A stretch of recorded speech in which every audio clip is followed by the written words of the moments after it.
During World War II, the Axis and the Allied had burst themselves in propaganda in an attempt to undermine each other's fighting will, and one of the most effective ways of reaching enemy troops is field radio.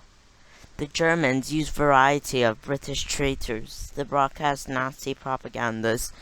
Perhaps the best known of the UK audience is Lord Hobmore, William Joystick, an Irish fascist named William Joystick, who made some of the regular unseen and the upper-class English voice, being particularly from the German invasion of 1940 and the Blitz on London that followed. Joyce was captured in May 1945 and a controversial tried hanged as a traitor, even though he emerged as a held British passport, fragile, and was born in New York City, making him a U.S. citizen. He took the German propaganda, and the Germans employed him for traitors, and my audience probably heard Sally, the cover book of a journalist female, but closely associated Giles from Portland, the Marine who was imprisoned in 1946 for treason. But the Pacific Campaign of the U.S. veterans, how terrible campaign, would recall the voice of Tokyo Rhodes, a female who the Japanese vilely. But was Tokyo raised a traitor, or was it emerged wasn't a victim? Several Japanese American who broadcast particularly was dumped Tokyo Rhodes by the U.S. media. Her name is Eva Toko. So what kind of broadcasting services does he not share? And does Williams have in particular and satisfied her?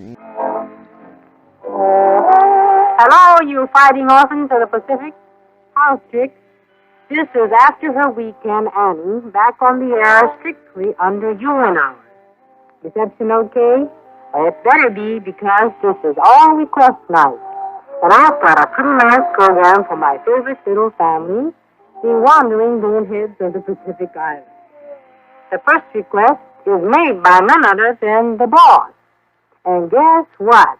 He wants Bonnie Baker, and my resistance is low. My, what taste you have, sir, she said.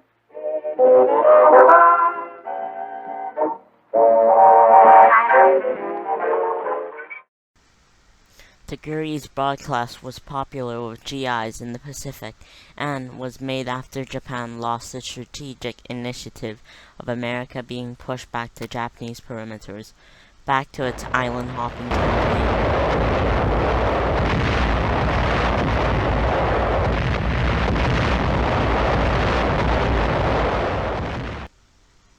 The music she broadcast was especially welcomed by GIs, not mentioning a young woman's voice, with both humorous and playful.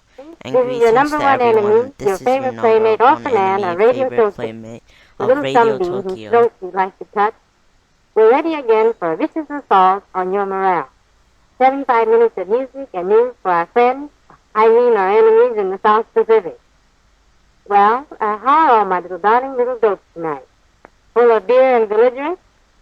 I know, you still hate us, but don't let that hate keep festering. It poisons the whole system. What you need is some good jive. I mean solid. Helps you relax. All set? Okay, here's the first blow at your morale. Two times you're swinging and singing, "Hey, Pop, I don't want to go to work. Will you be listening?"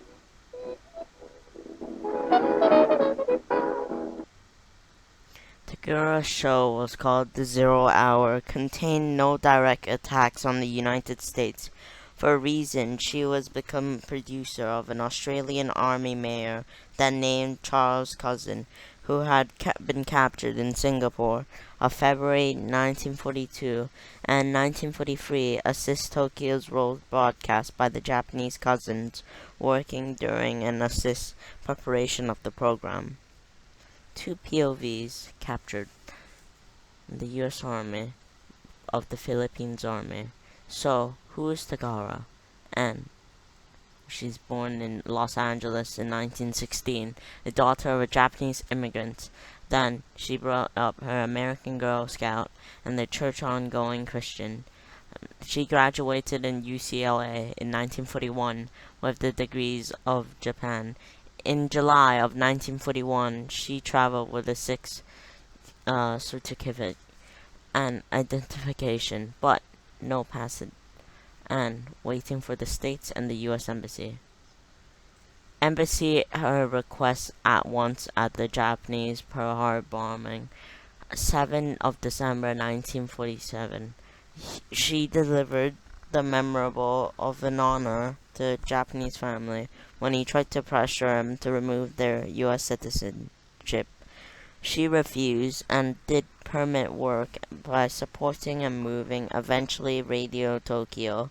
As a typical list in November 1943, the Japanese secret police, the Kempen-kai, selected Tori to become the radio program host of the major cousins that determined the broadcast that was being made and ratified in ridiculous laughter of Western audience.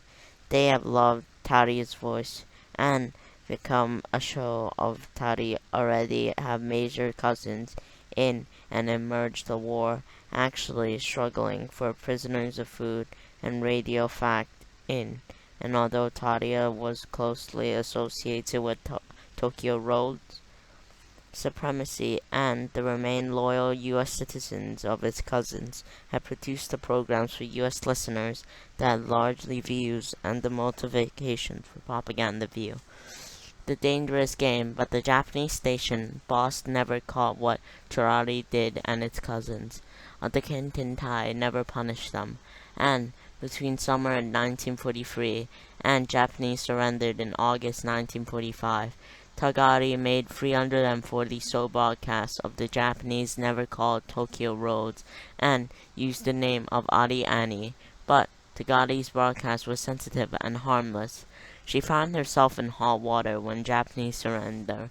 The U.S. report scrambled to find the interview of Tokyo Road, offering $2,000 for her cooperation.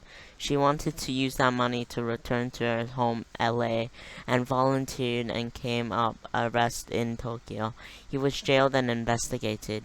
Her allegations was treason. The problem between General MacArthur's headquarters in Japan had developed the matter, and the FBI had launched a 5-year-long investigation that was lacking in criminal evidence against Tori, and her scripts had been written by the concerned Allied POVs that himself had been pressured to broadcast. By her circumstances in 1943, she was no ideological. In 1948, Tagi was transferred to San Francisco, and she formally changed treason to offense and carried the death penalty. This is the Japanese Tokyo Roads